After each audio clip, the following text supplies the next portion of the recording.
Hello everyone. Last video में हमने आपको अर्डन थ्योरम और सब्स्टिट्यूशन मेथड को यूज़ करते हुए आपको बताया गया था कि how to get equivalent regular expression from a given DFA, और उसमें अर्डन थ्योरम का एक्सटेंशन एक तरीके से कहते हैं यूज़ हुआ था, क्योंकि वो सब अर्डन थ्योरम पे ही बेस्ड ऑन था। उसमें इक्वेशंस आप करस्पॉन्डिंग स्टेट के लिए बनाते थे, फिर उसमें से एलिमिनेट करते थे, और एलिमिनेशन सब्स्टिट्यूशन मेथड यूज़ करते हुए, अर्डन थ्योरम यूज़ करते हुए आप फाइनल स्टेट के करस्पॉन्डिंग वैल्यू फाइंड करते थे in terms of only input alphabets, और जो कि आपका रेगुलर एक्सप्रेशन हो जाता था, रिक्वायर्ड रेगुलर एक्सप्रेशन। आज हम लोग जो एक नया टॉपिक समझेंगे वो है equivalence of two finite automata. Equivalence of two finite automata मतलब बहुत सिंपल है कि there will be two finite automata and we have to check that either both are equivalent और not. But what is parameter to decide either they are equivalent or not? Actually, when two different given finite automata recognize same set of regular language, same set of string, then both will be equivalent to each other. अगर आपके दोनों finite automata same set of string को recognise करते हैं तो वो दोनों के दोनों इक्विवेलेंट होंगे एक दूसरे के। मतलब जो जो स्ट्रिंग पहला फाइनाइट ऑटोमेटा रिकॉग्नाइज करे वही स्ट्रिंग दूसरा वाला, ना एक कम ना एक ज़्यादा ना एक बदला हुआ, कोई भी स्ट्रिंग डिफरेंट नहीं होनी चाहिए। लेकिन अब ये ऐसे स्ट्रिंग चेक करना ये पॉसिबल है नहीं कि आप इनफाइनाइट स्ट्रिंग एक्सेप्ट करती हैं फाइनाइट ऑटोमेटा। अगर एक भी लूप है कहीं पे, सेल्फ लूप हो या फीडबैक टाइप का लूप हो, अगर इस तरह का लूप है आपके फाइनाइट ऑटोमेटा में, तो वहाँ पे इनफाइनाइट स्ट्रिंग हो जाती हैं रिकॉग्नाइज। वो तो आप चेक ना कर पाओगे, कोई भी नहीं चेक कर पाएगा जब इनफाइनाइट की बात होगी। तो something different strategy we have to adopt.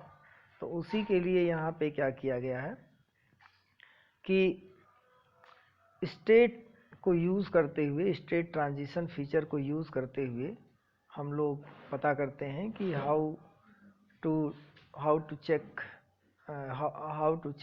Either both finite automata are equivalent और नॉट। तो इसको हम कंपैरिजन मेथड भी कहते हैं। अगर दो ऑटोमेटा यम और यम डैश लिए गए हैं, यहाँ पे देखिए let M and M dash be two finite automata over input alphabet set sigma. तो देखिए ऊपर एक पॉइंट जो मैंने समझाया तो वो पूरा लिखा हुआ है कि two finite automata over sigma are equivalent if they accept the same set of string over input alphabet set. तो वही चीज़ मैंने बताया भी कि अगर same set of string accept करेंगे तभी वो इक्विवेलेंट होंगे। तो अगर दो, if there are two finite automata m and m dash over input alphabet sigma, we construct table consisting of n plus 1 columns where n is the number of input symbols।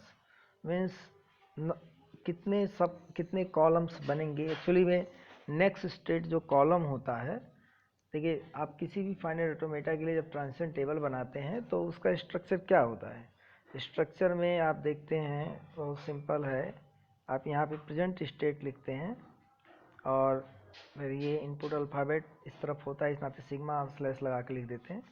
फिर इधर next state होता है और next state के अंदर सब column होते हैं।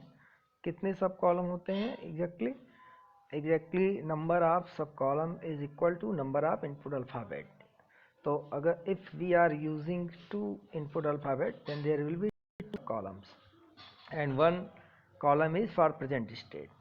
तो what is exactly number of input alphabet plus 1, number of column is there is 3, 3 कैसे आया? There because there is 2 input alphabet, so 2 + 1 = 3। Same चीज़ यहाँ पे लिखा गया है कि we construct a table which will have n+1 columns. तो n+1 कॉलम्स इस वजह से हुआ है कि आपके पास n इनपुट अल्फ़ाबेट थे आपके सेट में। The first column consist of pair of vertices. अब वर्टिसीज से कंफ्यूज नहीं होना है, वर्टिसीज बेसिकली स्टेट ही हैं, तो वर्टिसीज और स्टेट दोनों एक ही चीज़ है, उससे कोई कंफ्यूजन नहीं होना है। तो सेम जो फर्स्ट कॉलम है वो पेयर ऑफ वर्टिसीज यानी कि pair of state in the form of q dash, where q belongs to first finite automata and q dash belongs to second finite automata.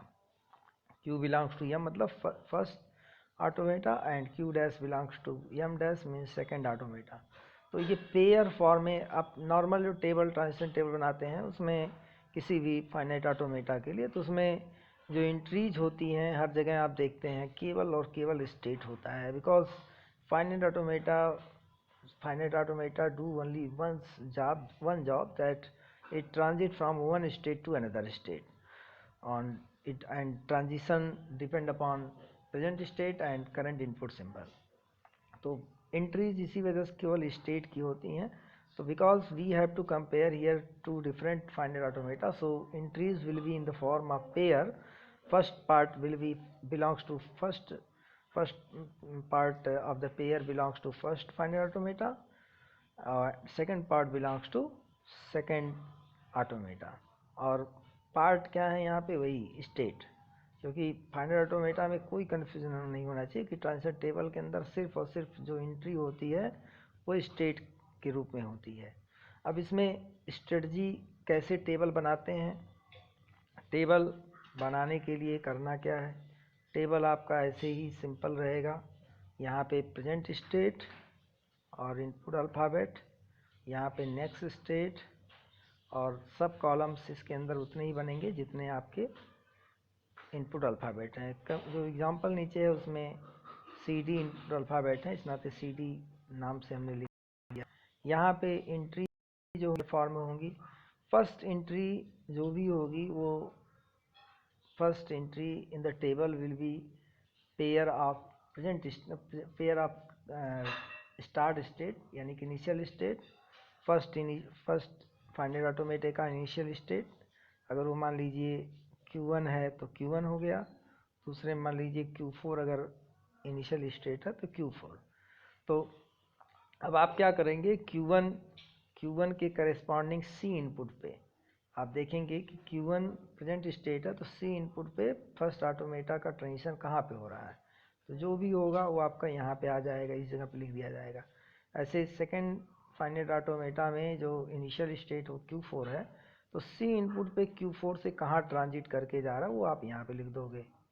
ठीक इसी तरीके से Q1 से D इनपुट पे कहाँ पे जा रहा है, Q4 से D इनपुट पे कहाँ पे जा रहा है, मतलब पहले ऑटोमेटा से प्रेजेंट स्टेट यानी कि इनिशियल स्टेट से कहाँ पे D ट्रांजिशन हो रहा है, ऐसे ही दूसरे ऑटोमेटा में D इनपुट से कहाँ पे ट्रांजिशन हो रहा है वो देखेंगे, तो वो एंट्री आप यहाँ पे कर दोगे। अब ये जो दो नई एंट्रीज मिली इसको चेक करेंगे, आइदर इट इज़ न्यू और it have already comes under present state column, which one will be new will comes there. तो अब इसमें से दोनों में से जो भी अभी तक नहीं आया है वो यहाँ पे आएगा, और ये प्रक्रिया तब तक करते रहेंगे जब तक आपको न्यू पेयर ऑफ स्टेट मिलता रहेगा। लेकिन प्रश्न ये है कि ये बीच में भी ये प्रोसेस नॉर्मल टेबल कंस्ट्रक्शन नहीं है, ये हो सकता है कि पहली एंट्री आप किए और वहीं पे प्रोसेस टर्मिनेट हो जाए, और डिक्लेयर कर देंगे कि these finite automata are not equivalent। तो मैं उस सिचुएशन बता दे रहा हूँ कि दो सिचुएशन बता रहा हूँ कि जैसे मान लीजिए कि आपका ये एक फाइनाइट ऑटोमेटा ये Q1 जिसमें एक इनिशियल स्टेट दिया गया है, और ये Q2 एक स्टेट है, A ट्रांजिशन पे B ट्रांजिशन पे मान लीजिए यहाँ पे जा रहा है, और ये ट्रांजिशन पे यहाँ पे जा रहा है।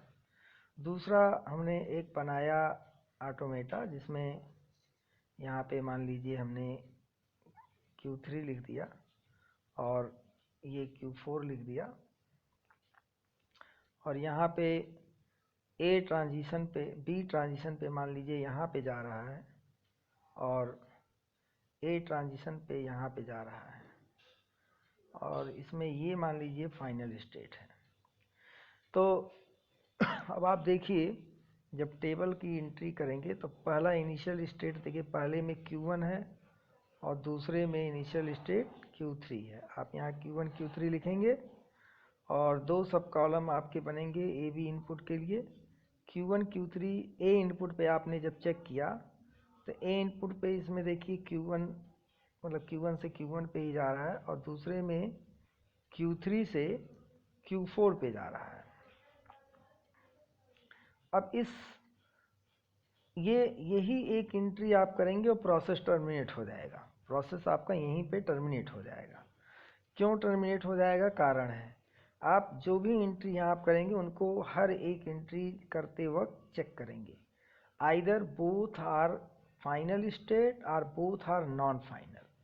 If one of the part of the pair is final and other part is non-final, then we will terminate the process or abort the process and declare both finite automata are not equivalent। अब आप यहाँ देखिए Q1 क्या है? Q1 is the final state, इसमें final है, और Q4 इसमें नॉन फाइनल है। तो इस नाते ये प्रोसेस टर्मिनेट हो जाएगा और डिक्लेयर कर देंगे कि हमारा दोनों जो दिया हुआ फाइनाइट ऑटोमेटा है वो दोनों के दोनों इक्विवेलेंट नहीं है। तो ये सिचुएशन कभी हर एक एंट्री पे चेक करेंगे, जहाँ पे whenever this situation is comes before making all entries, we will just stop the process or abort the process and declare both given finite automata are not equivalent। लेकिन अब इसमें थोड़ा change कर दें। अगर मान लीजिए यहाँ पे A लिखा होता और ये इस एज पे B लिखा होता लेबल, तो यही देखिए आपको जो पहली एंट्री मिलती कम से कम वो आपका अबाउट नहीं होता, क्योंकि Q1 से Q3 से Q3 पे ही A इनपुट पे जाता, और दोनों के दोनों क्या है, एक Q1 है और ये Q3 है। तो Q3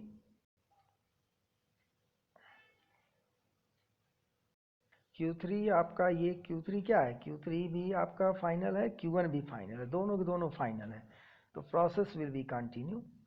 सो जब तक ऐसा रहेगा तब तक हम करेंगे, और एक समय ऐसा आएगा, अगर मान लीजिए कभी भी अबॉर्ट या करने की सिचुएशन नहीं आती, मतलब कभी पूरे टेबल के कंस्ट्रक्शन के दौरान ऐसी सिचुएशन नहीं आती एक भी बार कि दोनों के दोनों, यानी कि हर एक पेयर ऐसा है कि दोनों पार्ट या तो फाइनल है या तो नॉन फाइनल है, तो प्रोसेस आपका चलता रहेगा, लेकिन तब भी कहीं ना कहीं जाके रुकेगा। अब कब रुकेगा? जब नए पेयर मिलने बंद हो जाएंगे। जब नया पेयर मिलना बंद हो जाएगा तो आप वहीं पे स्टॉप कर जाओगे, और उस सिचुएशन में आप कहोगे कि both automata are equivalent to each other. तो इसमें बस यही एक चीज़ है कि हर एक पेयर की एंट्री के समय आप चेक करेंगे कि आपके दोनों पार्ट नॉन फाइनल हैं या दोनों पार्ट फाइनल हैं। अगर कहीं पे भी किसी भी इंस्टेंट पे किसी भी एंट्री पे, अब हो सकता है पहली एंट्री मिल जाए, हो सकता है सेकंड एंट्री मिले, हो सकता है बीच की किसी एंट्री मिले, हो सकता है लास्ट में जाके मिले, कहीं पे जब भी मिलता है तो आपको वहीं पे रुक जाना है और उसके आगे फिर एंट्री नहीं करना है। कभी भी आप उसके बाद फिर एंट्री नहीं करोगे, क्योंकि वहीं पे हमें जो जानकारी चाहिए थी वो मिल गई, तो हमें आगे एंट्री कंटिन्यू करने की ज़रूरत नहीं पड़ेगी, और वहीं पे डिक्लेयर कर देंगे कि both given finite automata are not equivalent. लेकिन अगर कभी भी ऐसी सिचुएशन नहीं आती है और लास्ट में जाके इस तरह से प्रोसेस टर्मिनेट होता है कि नया पेयर नहीं मिल रहा है, तो उस सिचुएशन में हम बोलते हैं कि आपके दोनों ऑटोमेटा इक्विवेलेंट। अब एक एग्जांपल करते हैं, उससे और ज़्यादा क्लियर हो जाएगा। और एग्जांपल देखिए यहाँ नीचे दिया गया है। इस क्वेश्चन के अंदर आप देखें तो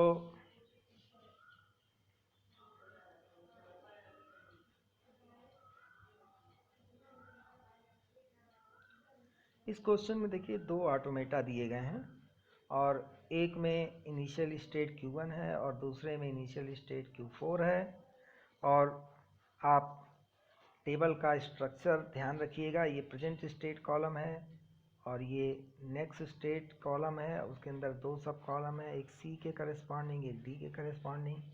C D चूँकि दो इनपुट हैं और ये ऊपर वाली जो है चीज़ वो ऐसे जनरल एंट्री है, जनरल कॉलम नेम है एक तरीके से, Q डैश फॉर्म में है। और ये Q C डैश है, मतलब C इनपुट पे क्या नेक्स्ट स्टेट आ रहा है पहले ऑटोमेटा से, Q डैश C है C इनपुट पे नेक्स्ट स्टेट क्या आ रहा है दूसरे ऑटोमेटा से, D इनपुट पे पहले ऑटोमेटा से क्या नेक्स्ट स्टेट मिल रहा है और D इनपुट पे दूसरे ऑटोमेटा से नेक्स्ट स्टेट क्या मिल रहा है, वो जनरल वैल्यू लिख दी गई है। तो लेकिन टेबल की एंट्री यहाँ से शुरू हुई है। तो फर्स्ट एंट्री जो टेबल के अंदर है वो क्या है, दोनों के इनिशियल स्टेट, दोनों में आप देखिए कि इनिशियल स्टेट क्या है उसको एंट्री कर दीजिए। फर्स्ट में इनिशियल स्टेट Q1 है, सेकंड में इनिशियल स्टेट Q4 है। अब आप Q1 Q4 पहला पेयर मिला, वहीं से सारी चीज़ें शुरू करेंगे, बाकी सारे पेयर वहीं से बनने शुरू होंगे।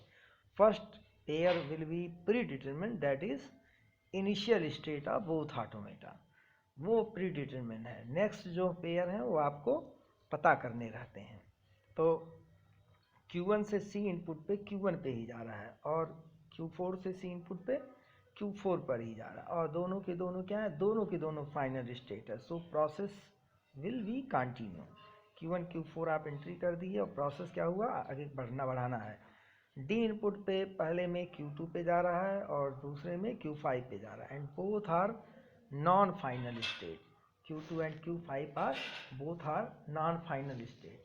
So process will be continue. Q2 Q5 entry करने के बाद आप प्रोसेस को कंटिन्यू रखेंगे।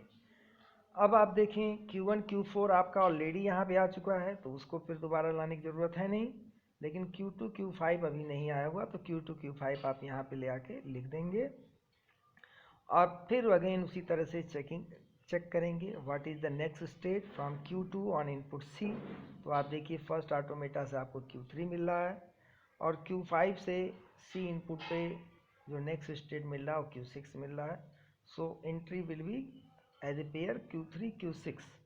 Again both are non final, so process will be continue. तो D इनपुट में आपने देखा तो Q2 से आपका जा रहा है Q1 पे और Q5 से भी आपका कहाँ पे जा रहा है, Q4 पे। तो आपका नेक्स्ट जो मिला वो Q1 Q4 मिला। Q1 Q4 आपके दोनों के दोनों ऑलरेडी टेस्टेड हैं, both are final state, so no problem at all. Next जो है Q, आप देखिए नया जो पेयर मिला Q3 Q6, वो Q3 Q6 आपने यहाँ पे लिख दिया। Q3 से C इनपुट पे कहाँ पे जा रहा है, Q3 से C इनपुट पे जा रहा है वापस Q2 पे पहले ऑटोमेटा में, और Q4 से Q6 से आपका जा रहा है C इनपुट पे Q7 पे, Q7 पे जा रहा है। तो Q7 यानी कि जो पेयर मिला वो मिला आपका Q2 Q7 and both are non final, so process will be continue. D input पे इसी तरीके से आप देखेंगे तो Q3 Q6 मिलेगा, both are non final, so no problem, process will be continue. अब इसमें जो पेयर नया मिला Q2 Q7 आप यहाँ पे ला के एंट्री किए और C इनपुट पे चेक करेंगे तो नया पेयर Q3 Q6 मिलेगा, सो process will be continue. And D input पे Q1 Q4 मिलेगा। तो प्रोसेस तो कह रहा है कि कंटिन्यू होना चाहिए, बट चूँकि कोई भी अब बचा नहीं जो इन सब में जितनी एंट्री की हैं कोई भी ऐसा पेयर नहीं है जो यहाँ पे ना आया हो। So process will be terminated, process have been completed and we have to declare that both finite automata are equivalent। and इसका मतलब क्या हुआ कि TG देखने में तो अलग अलग लग रहा है, both TG are looking different but it doesn't mean both are different finite automata। both since both have fulfilled testing of equivalence being equivalence finite automata, so both are equivalent to each other. It means both are accepting same set of strings, यानी कि दोनों के द्वारा जो language recognise हो रहा है वो एक इक्वल है या सेम है। इस वजह से आप दोनों को इक्विवेलेंट कह देंगे। लेकिन हमें ये पता होना चाहिए कि इक्विवेलेंट कहने का मतलब क्या है। इक्विवेलेंट कहने का मतलब है कि दोनों के दोनों जो फाइनाइट ऑटोमेटा हैं वो एक ही तरह की लैंग्वेज को रिकॉग्नाइज कर रहे हैं। एक ही तरह के लैंग्वेज को रिकॉग्नाइज करने का मतलब है कि एक ही तरह के सेट को रिकॉग्नाइज कर रहे हैं। यहाँ पे देखिए कुछ नोट्स लिखा है, as we don't get a pair q q dash where q is final state and q dash is non-final or vice versa at every row hence m and m dash are equivalent। Next question देखिए, आपको एक और दिया गया है, इसमें भी आपको चेक करना है। और इसमें चेक जब आप करेंगे तो पहली एंट्री करेंगे उसी तरीके से जैसे आपको भी बताया गया है। तो जब एंट्री आप करेंगे तो आपको पहली एंट्री Q1 Q4 मिलेगा और दोनों के दोनों चूँकि फाइनल स्टेट हैं सो हमें कंटिन्यू रखना है। डी इनपुट पे Q2 Q5 मिलेगा जो कि दोनों के दोनों नॉन फाइनल हैं। So again we have to proceed. अब Q2 Q5 आपको नया पेयर मिला है, सो राइट हियर। और Q2 Q5 से C इनपुट पे आप Q3 Q7 पे जा रहे हैं। Q3 Q7 are non final, so process will be continue, but on D input next state pair will be Q1 Q6, but there is problem that Q1 is final state but Q6 is non final। तो यहाँ पे different हो जा रहा है, एक आपका final है और एक नॉन फाइनल है। तो इस वजह से हमें प्रोसेस को टर्मिनेट कर देना होगा और डिक्लेयर करना होगा कि दोनों के दोनों ऑटोमेटा इक्विवेलेंट नहीं है, यानी कि दोनों सेम सेट ऑफ स्ट्रिंग नहीं रिकॉग्नाइज कर रहे हैं। सो प्रोसेस विल बी टर्मिनेटेड। तो दो क्वेश्चन इसके अंदर समझाए गए हैं और ये इम्पोर्टेंट है और एग्ज़ाम में पूछा जाता है और इसको आप लोग कर लीजिएगा। तो इसमें बेसिकली आपको समझ में आ गया होगा कि करना क्या है। बहुत सिंपल है कि आप दोनों के टीजी देखेंगे और उस टीजी में जो भी प्रेजेंट स्टेट होगा उसको पहले उसका पेयर बना के एंट्री करेंगे। वहाँ से जितने इनपुट सिंबल आपके टीजी में दिए गए होंगे उसके हिसाब से हमें करना क्या होगा कि उतने सब कॉलम नेक्स्ट स्टेट के अंदर बनाने होंगे, नेक्स्ट स्टेट कॉलम के अंदर। और आप हर एक इनपुट के लिए चेक करके एक नया पेयर पता करेंगे, उस नए पेयर को एंट्री करेंगे। लेकिन हर पेयर एंट्री करने के तुरंत बाद उसको चेक करेंगे either both part are equivalent to each other, means both part are non final और फाइनल। अगर दोनों नॉन फाइनल हैं या दोनों फाइनल है तो आपको आगे प्रोसीड करना है। अगर एक फाइनल है एक नॉन फाइनल है तो प्रोसेस जिस भी समय ऐसा मिलेगा उसी समय टर्मिनेट कर देना और डिक्लेयर कर देना है कि दोनों के दोनों ऑटोमेटा गिवन जो हैं वो इक्विवेलेंट नहीं है। लेकिन अगर आपको हमेशा हर पेयर फाइनल या नॉन फाइनल मिलता जाता है तो आप प्रोसेस को कंटिन्यू रखेंगे, तब तक रखेंगे जब तक आपको नया पेयर मिलता रहता है। और एक समय ऐसा आएगा कि पेयर नए नहीं मिलेंगे और उसके बाद आप प्रोसेस को टर्मिनेट कर देंगे और डिक्लेयर कर देंगे कि प्रोसेस दोनों गिवन फाइनाइट ऑटोमेटा इक्विवेलेंट हैं एक दूसरे के। उम्मीद करता हूँ आप लोगों को ये समझ में आया होगा और इसको प्रैक्टिस कर लीजिएगा। नेक्स्ट जो भी चीज़ किसी जो भी टॉपिक हम पढ़ाएंगे नेक्स्ट, यानी कि नेक्स्ट टॉपिक आपको अगले वीडियो में बताएंगे और इसको आप लोग उम्मीद करते हैं कि आप लोगों को समझ में आया होगा। इसको बढ़िया से देख लीजिएगा एक बार तो हो जाएगा। Thank you.